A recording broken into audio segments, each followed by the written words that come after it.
ಆ ಮನೆ ಯಾರ್ದು? ಸೇಮ್ ಅದೇ ಇವ್ರದೇ ಮನೆ. ಅದೇ ಶೆಡ್. ಶೆಡ್ಡು.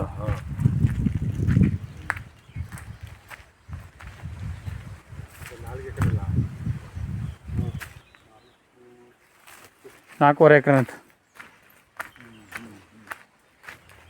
ಹಿಂಗೆ ಹಿಂದಕ್ಕೆ ಎಷ್ಟು ಉದ್ದ ಐತೆ? ಅಲ್ಲಿ ಹಿಂದೆಗಡೆ 4 ಗಂಟೆ ಮರ ಇದೆಯಲ್ಲ, 4 ಗಂಟೆ ಟೀಕ್ ಮರ ಕಾಣಿಸ್ತದಲ್ಲ ಅಲ್ಲಿವರೆಗೂ.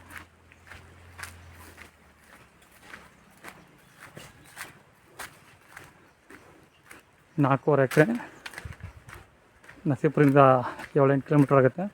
ಮೈಸೂರಿಂದ 40, ಬೆಂಗಳೂರಿಂದ 135, 140. ಸುತ್ತ ಟೀಕ್ ಇದೆ, ಎಲ್ಲ ಕಟಿಂಗ್ ಬಂದಿದೆ. 4 ಬೋರ್ ಇದೆ, ಸೋಲಾರ್ ಫೆನ್ಸ್ ಇದೆ,